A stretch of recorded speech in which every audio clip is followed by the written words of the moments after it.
مجھے چھوڑ دو رفیق، خدا کا واسطہ میں تمہاری بہنوں جیسی ہوں، مجھ پر رحم کرو۔ ہیر کی روتی اور گڑ گڑاتی آواز دوپہر کے سناٹے میں گونجی۔ وہ روز کی طرح اپنے ماموں کو روٹی دینے کھیتوں کی طرف جا رہی تھی جب اس کے درندہ صفت ماموزاد رفیق نے اس کا راستہ روک لیا۔ دھوپ کی شدت اور کھیتوں کی ویرانی نے رفیق کے ارادوں کو مزید خطرناک بنا دیا تھا۔ کون سی بہن اور کیسا واسطہ؟ چپ کر کے میری بات مانو ورنہ یہیں تیری جان نکال دوں گا اور کسی کو خبر بھی نہیں ہوگی۔ رفیق نے اس کی کلائی کو بے دردی سے مروڑتے ہوئے اسے اپنی طرف کھینچا۔ اس کی آنکھوں میں وحشت اور درندگی ناچ رہی تھی۔ وہ کافی دنوں سے اسے اکیلے پن اور اس موقع کی تلاش میں تھا تاکہ ہیر کو اپنی ہوس کا نشانہ بنا سکے۔ مجھے جانے دو ورنہ میں شور مچا دوں گی، سارا گاؤں اکٹھا ہو جائے گا اور سردار سائیں تمہیں زندہ نہیں چھوڑیں گے۔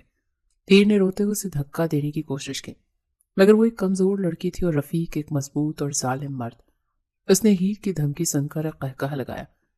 شور مچا کر اپنی ہی عزت اچھالے گی، کوئی تیری بات کا یقین نہیں کرے گا۔ سب کہیں گے کہ تو خود اپنی مرضی سے مجھ سے ملنے آئی تھی اور سردار کو تو میں خود بتاؤں گا کہ تو کتنی بے حیا ہے۔ رفیق نے انتہائی کمینگی سے ہنستے اس کا دوپٹہ کھینچنے کی کوشش کی۔ ہیر نے اپنی پوری طاقت جمع کی اور اپنی جان اور عزت کو خطرے میں دیکھ کر اسے ایک زوردار دھکا دیا۔ رفیق کا توازن بگڑا اور وہ پیچھے کچی ناہموار زمین پر جا گرا۔ ہیر نے ایک لمحہ ضائع کیے بغیر حویلی کی طرف دوڑ لگا دی۔ اس کے قدموں میں وحشت تھی اور سانسیں بے ترتیب ہو چکی تھی۔ وہ مڑ کر دیکھے بغیر اندھا دھند بھاگتی رہی، جسے زمین کی اونچ نیچ کا کوئی ہوش نہیں تھا۔ بس ایک ہی دھن تھی کہ کسی طرح خود کو محفوظ مقام تک پہنچا سکے۔ وہ اسی طرح بھاگتے ہوئے اچانک ایک چوڑے اور انتہائی مضبوط وجود سے ٹکرا کر زمین پر گرنے لگی۔ ایک طاقتور ہاتھ نے اسے زمین پر گرنے سے پہلے ہی ہوا میں تھام لیا۔ ہیر نے خوفزدہ اور کانپتی نگاہیں اٹھا کر دیکھا تو سامنے سردار ارتضیٰ خان کھڑا تھا۔ وہ انساد گاؤں کا سردار تھا اور اس کی دہشت سے ہر کوئی کانپتا تھا۔ اس کا روپ اور دبدبہ ایسا تھا کہ لوگ اس سے نظریں ملانے کی جرت نہیں کرتے تھے۔ اس وقت اس کی سیاہ آنکھوں میں غصے اور حیرانی کے ملے جلے تاثرات تھے۔ ہیر کا دوپٹہ سرک چکا تھا اور وہ بری طرح سے کانپ رہی تھی۔ اس کی سانسیں دھونکنی کی طرح چل رہی تھیں۔ ارتضیٰ نے ایک لمحے کے لیے اس کے خوفزدہ چہرے کو دیکھا اور فوراً اپنے چوڑے کاندھے سے سردیوں کی بھاری شال اتار کر ہیر کے کاندھوں پر لپیٹ دی۔ اس کی نظروں میں ایک سخت سوال تھا کہ یہ لڑکی اس طرح سے بدحواس کیوں بھاگ رہی ہے؟ سردار سائیں، آپ غلط سمجھ رہے ہیں، یہ لڑکی جھوٹ بولے گی۔ رفیق ہانپتا ہوا اور کپڑے جھاڑتا ہوا وہاں پہنچا۔ سردار ارتضیٰ کو سامنے دیکھ کر اس کے چہرے کا رنگ اڑ گیا تھا۔ اس نے فوراً سے پینترا بدلا تاکہ سارا الزام ہیر پر ڈال سکے اور خود کو سردار کے قہر سے بچا سکے۔ یہ لڑکی اپنی مرضی سے مجھ سے ملنے آئی تھی اور اب نخرے دکھا رہی ہے۔ اسے شوق ہے مردوں کو پیچھے لگانے کا، یہ کردار کی اچھی نہیں ہے۔ رفیق نے انتہائی ڈھٹائی سے جھوٹ بولا اور ساتھ ہی ہیر کو خونی اور دھمکی آمیز نظروں سے گھورا تاکہ وہ خوف سے سچ نہ بول سکے۔ اس کی نظروں میں واضح پیغام تھا کہ اگر اس نے سچ بولا تو اس کے ماموں کو زندہ نہیں چھوڑے گا۔ ارتضیٰ کی تیز اور کاٹدار نگاہیں ہیر کے چہرے پر گڑ گئیں۔ وہ جاننا چاہتا تھا کہ یہ آدمی سچ کہہ رہا ہے۔ کیا یہ سچ کہہ رہا ہے؟ بولو، زبان نہیں ہے تمہارے منہ میں؟ ارتضیٰ کی پاٹ دار اور سرد آواز پر ہیر کا دل سینے میں دھک سے رہ گیا۔ اس نے رفیق کی دھمکی آمیز نظروں کو دیکھا تو جان اور عزت کے خوف سے اس کا گلا خشک ہو گیا۔ اسے لگا کر اس نے سردار کو سچ بتایا تو رفیق بعد میں اس کا جینا حرام کر دے گا اور اس کے بوڑھے ماموں کو نقصان پہنچائے گا۔ اس نے شدید مجبوری اور ڈر کے عالم میں اس بات میں سر ہلا دیا اور وہاں سے روتے ہوئے اپنے گھر کی طرف بھاگ گئی۔ ارتضیٰ نے غصے سے اپنی مٹھیاں بھینچ لی۔ اس کے ماتھے پر غصے سے رگیں ابھر آئیں۔ وہ ان کے مزاری کی بیٹی تھی۔ اس لڑکی کی اس بے شرمی اور دوغلے پن پر اسے شدید غصہ آ رہا تھا مگر اس نے کمال ضبط کا مظاہرہ کرتے ہوئے رفیق کو نظر انداز کیا اور اپنی راہ لی۔ وہ ایسی گھٹیا اور سستی لڑکیوں کے منہ نہیں لگنا چاہتا تھا جو کھیتوں میں مردوں سے ملنے آتی تھی۔ اگلے روز صبح سویرے ارتضیٰ خان زمینوں کے معاملات نمٹانے اپنے کسی اہم کام کے سلسلے میں شہر جا رہا تھا۔ اس کی سیاہ لینڈ کروزر کچے راستے پر تیزی سے دوڑ رہی تھی۔ ارتضیٰ کا ذہن پچھلے دن کے واقعے پر اور فصلوں کے معاملات میں الجھا ہوا تھا۔ اچانک کچی پگڈنڈی سے وہی لڑکی بھاگتی ہوئی گاڑی کے بالکل سامنے آ گئی۔ ارتضیٰ نے پوری طاقت سے بریک لگائی۔ گاڑی کے ٹائروں کی دلخراش آواز پیدا ہوئی اور گاڑی لڑکی سے محض چند انچ کے فاصلے پر رکی۔ دھول کا ایک طوفان اڑا۔ لڑکی پہلے ہی شدید خوف اور پریشانی کا شکار تھی اور گاڑیوں سامنے رکنے اور موت کو اتنے قریب دیکھنے پر وہ وہیں بے ہوش ہو کر گر پڑی۔ ارتضیٰ شدید غصے میں گاڑی کا دروازہ زور سے بند کرتا ہوا باہر نکلا۔ یہ وہی کل والی مزارے کی بیٹی تھی۔ آج پھر یہ کوئی نیا تماشا کھڑا کر رہی تھی۔ اس نے گاڑی کی پچھلی سیٹ سے پانی کی بوتل نکالی اور اس کے پاس آ کر اس کے چہرے پر مسلسل پانی کے چھینٹے مارے۔ ہیر نے ہڑبڑا کر آنکھیں کھولی اور اپنے بالکل سامنے ارتضیٰ کو کھڑا پا کر ڈر کے مارے زمین پر ہی پیچھے کی طرف کھسکنے لگی۔ اس کی آنکھوں میں وحشت تھی۔ اندھی ہو گئی ہو جو چلتی گاڑی کے سامنے آ رہی تھی؟ بھاگ کیوں رہی تھی؟ اس طرح جنگلیوں کی طرح مرنے کا شوق ہے تو کہیں اور جا کر مرو، میری گاڑی کے سامنے کیوں آئی ہو؟ ارتضیٰ کی آواز میں شدید غصہ اور خفگی تھی۔ اس نے لڑکی کی حماقت پر اسے کڑی نظروں سے گھورا۔ سردار سائیں، میرے ماموں کو کھیتوں میں سانپ نے کاٹ لیا، وہ مر جائیں گے، ان کے منہ سے جھاگ نکل رہی ہے، میں مدد کے لیے بھاگ رہی تھی، مجھے اسپتال جانا ہے، خدا را میری مدد کرے۔ ہیر ہچکیوں سے روتے اور کانپتے ہاتھوں کو جوڑتے ہوئے بولی۔ اس کے چہرے پر اپنے اکلوتے سہارے کی موت کا خوف طاری تھا۔ وہ گڑ گڑا رہی تھی اور اس کے آنسو مٹی میں مل کر کیچڑ بن رہے تھے۔ ارتضیٰ کا غصہ یہ سنتے ہی ایک دم ٹھنڈا پڑ گیا۔ اس کے اندر کا سردار جاگ اٹھا۔ وہ اپنے مزاروں کا خیال رکھنا اپنا فرض سمجھتا تھا۔ اس نے مزید کوئی سوال کیے بغیر ہیر کو ماموں کے پاس لے چلنے کا اشارہ کیا۔ وہ دونوں تیزی سے کھیتوں کی طرف گئے جہاں اس کا ماموں بے سد پڑا تھا۔ اس کے منہ سے واقعی جھاگ نکل رہی تھی اور اس کا جسم نیلا پڑ رہا تھا۔ ارتضیٰ نے فوراً اسے مضبوط بازوں میں اٹھا کر اپنی گاڑی کی پچھلی سیٹ پر ڈالا۔ ہیر بھی روتی ہوئی ساتھ بیٹھ گئی اور ماموں کا سر اپنی گود میں رکھ لیا۔ ارتضیٰ نے تیز رفتاری سے گاڑی اسپتال کی طرف روانہ کی۔ اسپتال کا راستہ کافی طویل تھا اور ہیر مسلسل روتے ہوئے دعائیں مانگ رہی تھی۔ اسپتال پہنچ کر ارتضیٰ نے اپنے اثر و رسوخ کا استعمال کرتے ہوئے فوراً علاج شروع کروایا۔ ڈاکٹرز نے بتایا کہ زہر کافی حد تک پھیل چکا ہے، لیکن بروقت پہنچنے کی وجہ سے جان بچنے کی امید ہے۔ ارتضیٰ وہاں کچھ دیر رکا، تمام اخراجات ادا کیے اور ہیر کو تسلی دیے بغیر وہاں سے چلا گیا۔ اگلے دن ارتضیٰ کی گاڑی حویلی کی طرف جا رہی تھی جب اس نے ہیر کو سڑک کے کنارے کھڑے دیکھا۔ وہ جیسے اس کا ہی انتظار کر رہی تھی۔ اس نے گاڑی اس کے پاس روکی اور شیشہ نیچے کیا۔ اس کے ماتھے پر بل تھے۔ کیا ہوا؟ اب کس مصیبت میں پڑ گئی ہو؟ کیا اب کوئی اور ڈرامہ رچانا ہے؟ ارتضیٰ نے اسپاٹ اور کھردرے لہجے میں پوچھا۔ اس کی نظریں ہیر کے معصوم اترے ہوئے چہرے اور سوجی ہوئی آنکھوں کا طواف کر رہی تھی۔ وہ آج بھی ویسی ہی اداس لگ رہی تھی۔ سردار سائیں، میں آپ کا شکریہ ادا کرنے آئی ہوں۔ میرے ماموں کی طبیعت اب بہت بہتر ہے۔ آپ کی وجہ سے ان کی جان بچ گئی۔ میں ساری زندگی آپ کے احسان مند رہوں گی۔ آپ نے مجھ غریب پر بہت بڑا کرم کیا۔ ہیر نے نظریں جھکا کر انتہائی عاجزی اور احترام سے کیا۔ اس کی آواز میں بلا کی مٹھاس تھی اور سادگی تھی۔ وہ واقعی سچے دل سے شکر گزار تھے۔ ارتضیٰ نے خاموشی سے غور سے اس لڑکی کو دیکھا۔ وہ واقعی بہت معصوم اور پرکشش تھے۔ اس کی بڑی بڑی اداس آنکھیں، بے داغ رنگت اور سادگی کسی کو بھی مسحور کر سکتی تھی۔ ایک پل کے لیے اسے ہیر بہت اچھی لگی، مگر اگلے ہی لمحے اسے کھیتوں والا منظر یاد آ گیا جب یہ اپنے منگیتر کے بلانے پر کھیتوں میں چلی گئی تھی اور اس نے خود سردار کے سامنے یہ اعتراف کیا تھا۔ تو اس کا غصہ دوبارہ بھڑک اٹھا۔ شکریہ ادا کرنے کی کوئی ضرورت نہیں، میرا فرض تھا یہ۔ میں نے اپنے مزارے کی جان بچائی، تمہارے لیے کچھ نہیں کیا، مگر اگر تم میں اتنی ہی حیا ہوتی تو اس دن اس طرح بے شرموں کی طرح اپنے کزن سے ملنے کھیتوں میں نہ جاتی۔ اگر میں نہ آتا تو کیا ہو جاتا تمہارے ساتھ؟ سوچا ہے کبھی؟ اپنی عزت کا کچھ تو خیال کیا کرو۔ عورت کی عزت ایک بار چلی جائے تو واپس نہیں آتی۔ ارتضیٰ نے انتہائی طنزی اور سخت لہجے میں کہا تھا اور بغیر کسی جواب کا انتظار کیے گاڑی کا شیشہ چڑھا گئے۔ گاڑی وہاں سے بھگا لے گیا۔ ہیر کی آنکھوں میں آنسو آ گئے اور وہ خاموشی سے گاڑی کو دھول اڑاتے دور جاتے دیکھتی رہی۔ وہ اسے سچ کیسے بتاتی کہ اس کا کزن اسے بلیک میل کرتا ہے اور اس دن وہ اسے زبردستی نشانہ بنانے کی کوشش کر رہا تھا۔ وہ اپنا دکھ اپنے سینے میں دبائے واپس مڑ گئی۔ کچھ روز بعد ہی حالات نے سنگین اور بھیانک رخ اختیار کر لیا۔ زہر کا اثر بظاہر ختم ہو چکا تھا، مگر اندرونی پیچیدگیوں اور دل کا دورہ پڑنے کے باعث ہیر کے ماموں کا اچانک انتقال ہو گیا۔ وہ بوڑھا جسم سانپ کے زہر کے بعد ہونے والی کمزوری کو برداشت نہیں کر سکا۔ چھوٹے سے کچے گھر میں کوہرام مچا ہوا تھا۔ ہیر چارپائی سے لپٹ کر دھاڑے مار مار کر رو رہی تھی۔ اس کا اکلوتا سایہ چھن گیا تھا۔ اب اس ظالم دنیا اور خاص طور پر اپنی مامی اور رفیق کے رحم و کرم پر تھی۔ عورتوں کے رونے اور بین کرنے کی آوازیں محلے بھر میں گونج رہی تھی۔ ہیر کا رو رو کر برا حال تھا۔ اس کی تو دنیا ہی اجڑ گئی تھی۔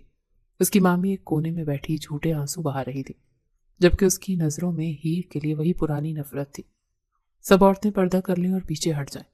مرد حضرات جنازہ اٹھانے اندر آ رہے ہیں۔ کوئی عورت سامنے نہ رہے۔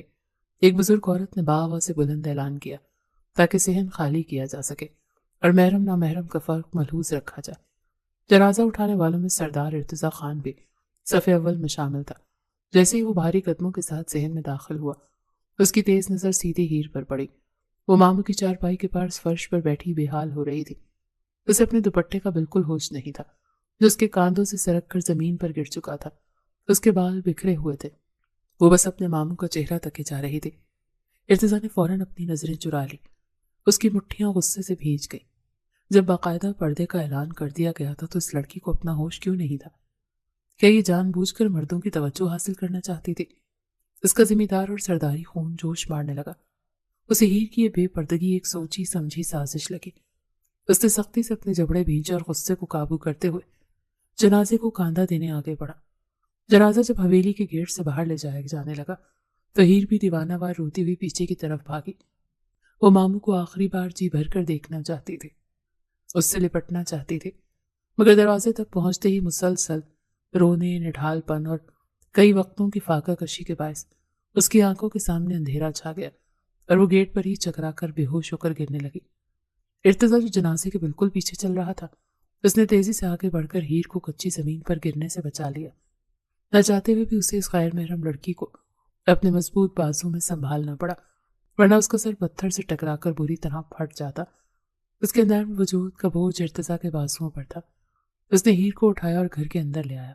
اسے صحن میں پڑی ایک ٹوٹی ہوئی چارپائی پر لٹاتے ہوئے اس کی نظر ہیر کی مامی پر پڑی، جو ارتضیٰ کو یوں ہیر کو اٹھا کر اندر لانا انتہائی ناپسندیدہ اور شک کی نظروں سے دیکھ رہی تھی۔ مامی کی نظروں میں واضح خباثت اور الزام تھا۔ ارتضیٰ نے اس کی پرواہ کیے بغیر ہیر کے سرہانے کھڑی ایک عورت کو پانی لانے کا اشارہ کیا اور تیزی سے باہر جنازے میں شامل ہونے کے لیے نکل گیا۔ وہ اس لڑکی کے بارے میں سوچنا نہیں چاہتا تھا، مگر وہ بار بار اس کے سامنے آ رہی تھی۔ دوپہر کی کڑکتی دھوپ میں سردار ارتضیٰ خان اپنی زرعی زمینوں کا معائنہ کر رہا تھا۔ گندم کی فصل کو پہلا پانی یعنی خوراب دینے کا وقت تھا، جو فصل کی بہترین پیداوار اور جڑوں کی مضبوطی کے لیے انتہائی اہم ہوتا ہے۔ وہ کھالے کا نکا موڑنے اور پانی کا بہاؤ چیک کرنے کے لیے ٹیوب ویل کے ساتھ بنے پرانے اور انتہائی گہرے کنویں کی طرف بڑھا۔ فصل میں نائٹروجن کھاد کا چھڑکاؤ بھی اس سے پہلے پانی کے ساتھ ہونا لازمی تھا، اس لیے وہ خود ہر چیز کی نگرانی کر رہا تھا۔ اچانک اس کی تیز نظر کنویں میں بوسیدہ منڈیر پر کھڑی ایک دبلی پتلی لڑکی پر پڑی۔ وہ ہیر تھی۔ وہ نیچے گہرے اور تاریک پانی کو مسلسل دیکھ رہی تھی اور اس کا ایک قدم ہوا میں معلق تھا۔ وہ چھلانگ لگانے کے بالکل قریب تھی۔ ارتضیٰ کے ذہن میں خطرے کی گھنٹی بجی۔ اس نے ایک لمحہ سوچے بغیر اپنی پوری رفتار سے دوڑ لگائی۔ یہ کیا پاگل پن ہے بے وقوف لڑکی! ارتضیٰ نے عین اس وقت ہیر کا بازو پکڑ کر اسے پوری طاقت سے پیچھے کی طرف کھینچا جب وہ موت کے منہ میں چھلانگ لگانے ہی والی تھی۔ ہیر کا توازن مکمل طور پر بگڑا اور وہ سیدھی ارتضیٰ کے چوڑے سینے سے زور سے ٹکرائی اور پھر دونوں کچی زمین پر دھول میں گر گئے۔ ارتضیٰ نے غصے سے فوراً اٹھ کر اس کے کاندھوں سے پکڑ کر اسے بری طرح سے جھنجھوڑا۔ تمہارا دماغ خراب ہے کیا؟ مرنے کا اتنا ہی شوق ہے تو کہیں اور جا کر مرو۔ میری زمینوں پر یہ خودکشی کا ڈرامہ کیوں لگا رکھا ہے؟ مجھ پر قتل کا الزام لگوانا ہے تم نے؟ ارتضیٰ کی آنکھوں میں شدید غصہ تھا اور اس کی آواز کی گرج سے قریبی درختوں پر بیٹھے پرندے بھی اڑ گئے۔ مجھے مر جانے دیں سردار سائیں، میرے پاس اب جینے کی کوئی وجہ نہیں بچی، میں زندہ نہیں رہنا چاہتی۔ ہیر دھاڑے مار مار کر رونے لگی۔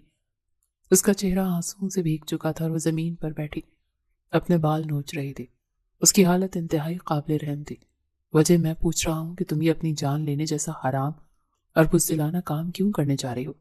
سیدھی طرح جواب تو مجھے کوئی کہانی نہیں سننے۔ ارتضیٰ نے انتہائی سخت اور کاٹ دار لہجے میں پوچھا اور اسے بازوں سے پکڑ کر زبردستی کھڑا کیا۔ میری مامی مجھ پر بے تحاشا ظلم کرتی ہے اور وہ درندہ رفیق مجھے اکیلا پا کر میری عزت لوٹنا چاہتا ہے۔ میں اپنی عزت گنوانے اور اس کی ہوس کا نشانہ بننے سے بہتر سمجھتی ہوں کہ اپنی جان دے دوں۔ میرے پاس اس کے سوا اور کوئی راستہ نہیں بچا۔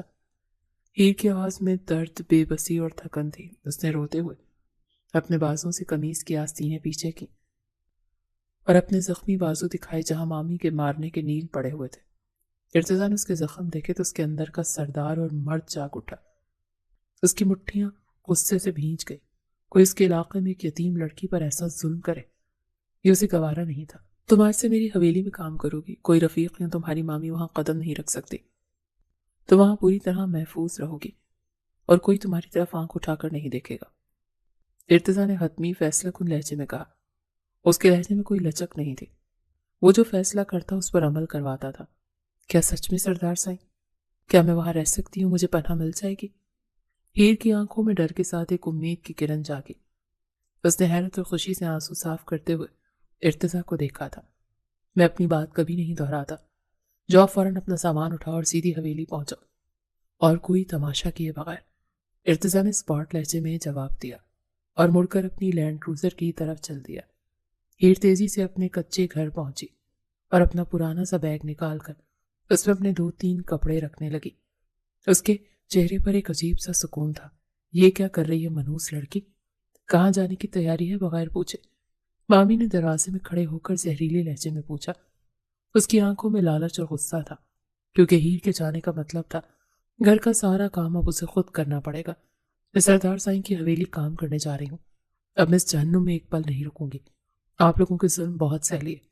ہیر نے پہلی بار مامی کی آنکھوں میں آنکھیں ڈال کر جواب دیا تھا۔ اس کے لہجے میں سردار کی دی گئی پناہ کا اعتماد تھا۔ میری اجازت کے بغیر تو اس گھر کی دہلیز پار نہیں کر سکتی۔ رفیق کو آنے دے، وہ تیری ٹانگیں توڑ کر رکھ دے گا، تو میری قید میں ہے۔ مامی نے آگے بڑھ کر اس کا بیگ چھیننے کی کوشش کی۔ سردار ارتضیٰ خان کا حکم ہے، اگر انہیں پتہ چلا کہ آپ نے مجھے روکا ہے تو وہ آپ کو رفیق کو اس گاؤں میں زندہ نہیں چھوڑیں گے۔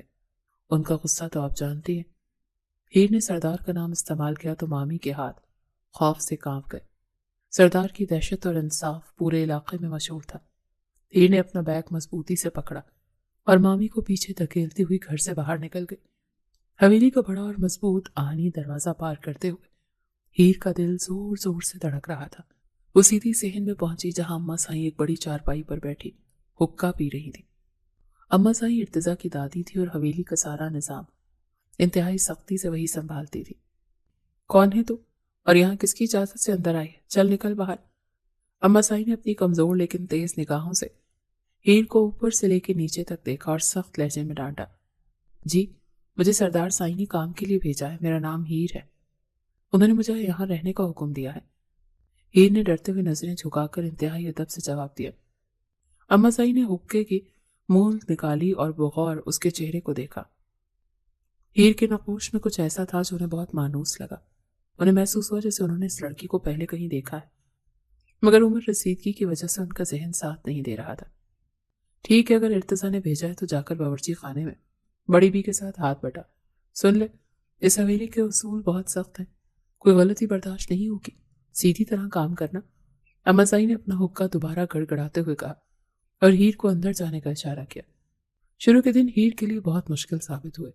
وہ گاؤں کی ایک سیدھی سادی لڑکی تھی اور حویلی کی نفیس کاموں سے بالکل ناواقف تھی۔ ایک دن وہ ٹرے میں شیشے کی قیمتی گلاس لے کر جا رہی تھی، اس کا پاؤں ڈرائنگ روم کے مہنگے قالین کے کنارے سے الجھا۔ ہائے اللہ، یہ کیا ہو گیا؟ ہیر کے منہ سے بے ساختہ چیخ نکلی اور ٹرے اس کے ہاتھ سے چھوٹ کر زمین پر گری۔ شیشے کے گلاس فرش پر گر کر چکنا چور ہو گئے۔ یہ کیا تماشا ہے؟ تم اندھی ہو کیا؟ دیکھ کر نہیں چل سکتی؟ سارا نقصان کر دیا۔ ارتضیٰ اپنے کمرے سے باہر نکلا اور فرش پر بکھرے شیشے اور سہم کر کھڑی ہیر کو دیکھ کر غصے سے دھاڑا۔ سردار سائیں، مجھ سے غلطی ہو گئی، میرا پاؤں پھسل گیا تھا، میں بھی سارے ٹکڑے صاف کر دیتی ہوں۔ ہیر کانپتے ہوئے فرش پر بیٹھ کر ننگے ہاتھوں سے شیشے کے ٹکڑے چننے لگی۔ اس کی آنکھوں میں آنسو تھے۔ ہاتھ کٹ جائے گا بیوقوف لڑکی، چھوڑ دو اسے، ملازمت صاف کر لے گی، پیچھے ہٹ جاؤ اور جا کر کوئی اور کام کرو، ارتضیٰ نے سختی سے کہا۔ اسے ہیر کی اس حماقت پر غصہ تھا، مگر اس کے ڈرے ہوئے چہرے کو دیکھ کر دل میں ایک عجیب سی نرمی بھی محسوس ہوئی جو اس نے ظاہر نہیں ہونے دی۔ اگلے دن ہیر ارتضیٰ کا کمرہ صاف کرنے لگی۔ اس نے دیکھا میز پر ایک عجیب سی مشین پڑی ہے جس کی سیاہ سکرین پر تھوڑی سی مٹی تھی۔ وہ دراصل ارتضیٰ کا نیا اور قیمتی لیپ ٹاپ تھا۔ ہیر نے پانی سے گیلا کپڑا کیا اور پوری سکرین پر زور سے رگڑ دیا۔ تم نے یہ کیا کیا؟ میرا لیپ ٹاپ خراب کر دیا، اس پر گیلا کپڑا کیوں مارا تم نے؟ ارتضیٰ جب کمرے میں داخل ہوا تو لیپ ٹاپ کی حالت دیکھ کر اس کا پارا ہائی ہو گیا۔ وہ بہت گندا ہو رہا تھا، میں تو بس اسے چمکا رہی تھی تاکہ آپ کو اچھا لگے۔ یہ تو صاف ہو گیا ہے، ہیر نے انتہائی معصومیت اور ڈرتے ڈرتے جواب دیا۔ اسے سمجھ نہیں آ رہی تھی کہ اس نے کیا غلط کیا۔ تمہارا دماغ گھاس چرنے گیا ہے کیا؟ یہ کوئی برتن نہیں ہے، الیکٹرانک مشین ہے، پانی سے خراب ہو جاتی ہے، جا یہاں سے دفع ہو جا میرے سامنے سے، قبل اس کے کہ میں کچھ کر دوں۔ ارتضیٰ اپنا ماتھا پیٹ کر رہ گیا۔ وہ اس لڑکی کی بے وقوفیوں سے تنگ آ چکا تھا، مگر اس کی سادگی پر اسے اندر ہی اندر ہنسی بھی آ رہی تھی۔ اس کے بعد ہیر نے صفائی کرتے ہوئے ارتضیٰ کی پسندیدہ اور قیمتی ڈیکوریشن پیس گرا کر توڑ دی، اور پھر ایک دن اس کی خالص سفید اور مہنگی شرٹ کو رنگین کپڑوں کے ساتھ واشنگ مشین میں دھو ڈالا۔